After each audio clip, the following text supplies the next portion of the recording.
Assalamualaikum warahmatullahi wabarakatuh. Salam sejahtera bagi kita semua. Perkenalkan, saya Ayu Ismawati dari program studi S1 Akuntansi. Pada hari ini saya akan menayangkan hasil presentasi saya yang telah saya buat bersama rekan saya, Sinta Mulyani, dengan tema perdagangan internasional dalam perspektif ekonomi syariah. Apa itu perdagangan internasional? Perdagangan internasional adalah perdagangan antar negara yang melintasi batas-batas suatu negara. Setiap negara tidak mungkin dapat memproduksi semua kebutuhannya sendiri, melainkan suatu negara membutuhkan negara lain untuk bekerja sama agar dapat memenuhi kebutuhan yang belum bisa dipenuhi oleh negara tersebut. Kegiatan dalam perdagangan internasional dilakukan dalam bentuk ekspor dan impor. Dalam perdagangan internasional, setiap warga negara, baik muslim maupun zikni, berhak dan bebas untuk mengimpor dan mengekspor barang dari atau ke negara manapun yang mereka sukai tanpa adanya ikatan atau syarat apapun. Karena pada dasarnya, hukum perdagangan internasional adalah mubah, dengan catatan barang yang diekspor maupun diimpor tidak memberikan dampak negatif. Selanjutnya, hal ini diperkuat dengan salah satu sejarah dalam peradaban Islam, yaitu perdagangan Quraisy. Al-Quran mengabdikan aktivitas perdagangan mereka dalam surat Al-Quraisy. Pada zaman itu, mereka melakukan perdagangan ke negeri Zaman pada musim dingin dan perdagangan ke negeri Syam pada musim panas. Setiap seorang muslim diperintahkan Allah Subhanahu wa Ta'ala untuk mencari rezeki di belahan bumi manapun. Hal ini tercantum dalam surat Quran Al-Fussilat ayat 10 yang berbunyi, "Dan Dia ciptakan padanya gunung-gunung yang kokoh di atasnya, dan kemudian Dia berkahi, dan Dia temukan makanan-makanan bagi penghuninya dalam 4 masa, memadai untuk memenuhi kebutuhan mereka yang memerlukan." Inti dari surat tersebut adalah Allah telah menetapkan kadar rezeki yang cukup bagi belahan bumi mana. Tidak ada larangan bagi setiap orang untuk memanfaatkan setiap sumber daya yang berada di negara manapun, asalkan pemanfaatan tersebut berdasarkan kesepakatan antar negara. Manfaat perdagangan internasional sendiri bagi suatu negara antara lain: 1. Memenuhi kebutuhan suatu barang yang tidak dapat diproduksi dalam negeri. 2. Menerima devisa dari biaya impor dan ekspor barang. 3. Terjadi alih teknologi yang saling menguntungkan. 4. Memperluas pasar bagi barang-barang hasil produksi dalam negeri. 5. Mempercepat pertumbuhan ekonomi. 6. Mempererat hubungan persahabatan antar negara. Perdagangan internasional yang dilakukan oleh negara tidak lepas dari kemungkinan adanya faktor-faktor penghambat. Hambatan-hambatan perdagangan internasional antara lain sebagai berikut. 1. Kebijakan proteksi. Kebijakan proteksi adalah tindakan pemerintah yang membatasi masuknya barang impor ke dalam negeri. Kebijakan ini dilakukan untuk melindungi industri dalam negeri dari kemungkinan bangkrut sebagai akibat serbuan barang sejenis dari luar negeri. 2. Penetapan tarif impor. Penetapan tarif impor adalah pembebanan biaya masuk terhadap barang-barang yang melewati batas suatu negara. Tarif impor biasanya dibebankan pada harga jual barang atau jasa yang akan dibeli konsumen, sehingga menyebabkan harga barang atau jasa bertambah tinggi. 3. Penetapan kuota. Kuota adalah pembatasan jumlah barang impor yang masuk ke dalam negeri. Penetapan kuota akan berpengaruh terhadap terbatasnya jumlah barang atau jasa di pasar negara tersebut. 4. Politik dumping. Politik dumping adalah pemberlakuan harga jual lebih murah dari pasar negara importir dibandingkan harga negara eksportir. Tujuan penerapan politik dumping adalah untuk meningkatkan jumlah ekspor barang ke negara lain. 5. Pemberian subsidi. Subsidi adalah pemberian dana atau fasilitas dari pemerintah kepada produsen dalam negeri. Tujuan subsidi berupa dana atau fasilitas kepada produsen dalam negeri adalah untuk meningkatkan kapasitas ekspor. Banyak faktor yang mendorong suatu negara melakukan perdagangan internasional, di antaranya: 1. Untuk memenuhi kebutuhan barang dan jasa dalam negeri. Yang keduanya, keinginan memperoleh keuntungan dan meningkatkan pendapatan negara. Yang ketiga, adanya perbedaan kemampuan penguasaan ilmu pengetahuan dan teknologi dalam mengolah sumber daya ekonomi. Yang keempat, adanya kelebihan produk dalam negeri sehingga perlu untuk menjual produk tersebut. Yang kelima, adanya perbedaan keadaan seperti sumber daya alam, iklim, tenaga kerja, budaya, dan jumlah penduduk yang menyebabkan adanya perbedaan hasil produk dan adanya keterbatasan produk. Yang keenam, adanya kesamaan selera terhadap suatu barang. Yang ketujuh, keinginan membuka kerjasama, hubungan politik, dan dukungan dari negara lain. Terjadinya era globalisasi sehingga tidak satupun di dunia dapat hidup sendiri. Pencapaian tujuan perdagangan internasional menurut pandangan Islam. Seiringnya perkembangan zaman dan pertumbuhannya ekonomi dunia pada abad ke-21, perdagangan internasional telah menjadi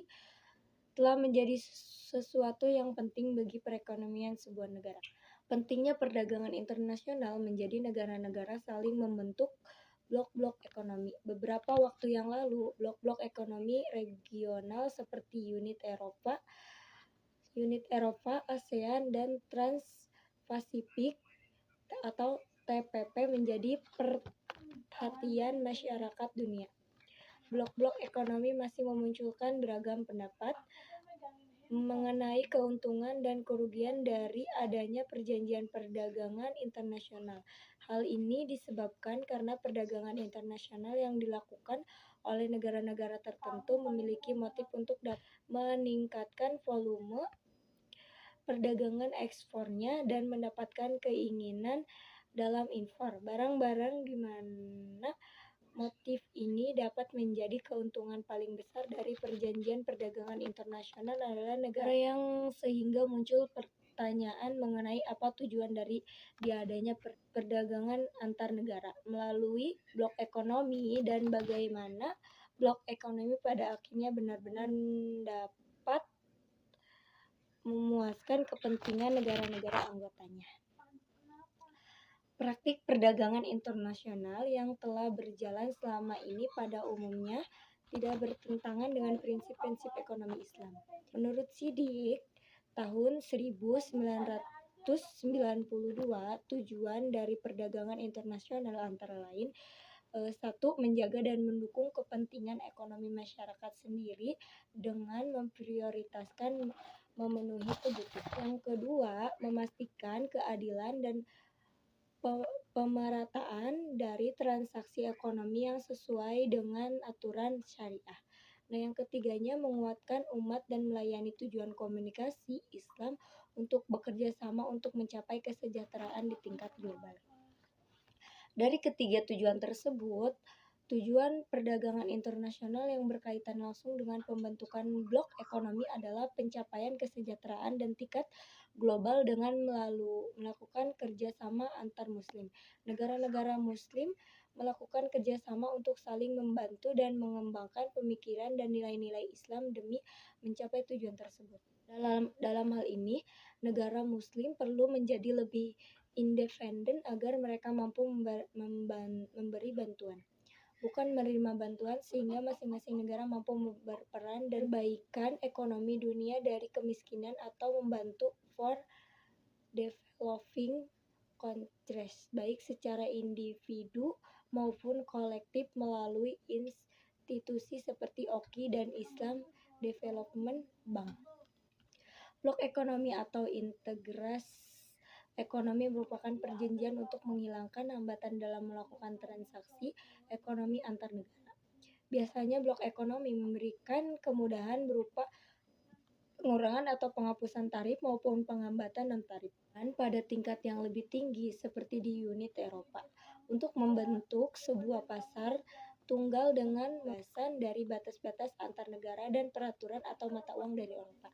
Saat ini, berbagai perjanjian bilateral, blok ekonomi regional, dan World Trade Organization atau WTO bertujuan untuk meningkatkan perdagangan antar negara di dunia yang berdampak pada pertumbuhan ekonomi dan akhirnya meningkatkan kesejahteraan masyarakat negara. Sesuatu dengan tujuan perdagangan internasional dalam Islam, membentuk blok ekonomi ini sudah cukup sesuai. Namun demikian, blok ekonomi regional yang sudah semakin berkembang dapat menimbulkan permasalahan berupa persaingan antar masing-masing blok ekonomi dengan tujuan melindungi negara-negara anggotanya. Oleh karena itu, blok ekonomi yang paling ideal adalah blok ekonomi yang bersifat multilateral. Saat ini WTO merupakan satu-satunya organisasi internasional yang mengatur tentang perdagangan internasional dan bertujuan untuk membantu produsen barang dan jasa eksportir dan importir dalam membentuk kegiatan. Sebagai organisasi perdagangan yang multilateral, WHO menjadi first best choice karena tujuannya inklusivitas yang ingin dicapai. Sejalan dengan hal tersebut, prinsip yang dibawa oleh WHO adalah terbukanya batas wilayah menjamin provinsi Most Favored Nation atau MPFN dan non-diskriminasi antar anggota, dan sasaran yaitu globalisasi dan meningkatkan daya tawar-menawar antar negara. Kedua hal ini harus dapat diwujudkan oleh WHO agar membentuknya dapat sejalan dengan ekonomi Islam. Globalisasi dibutuhkan untuk mengurangi kebenturan kepentingan antara integrasi ekonomi regional, sedangkan peningkatannya tawar-menawar bertujuan untuk mempermudah dan memperkecil biaya dari perdagangan internasional. Sampai sini penjelasan dari saya. Mohon maaf bila ada kekurangan. Taufiq hidayah. Wassalamualaikum warahmatullahi wabarakatuh.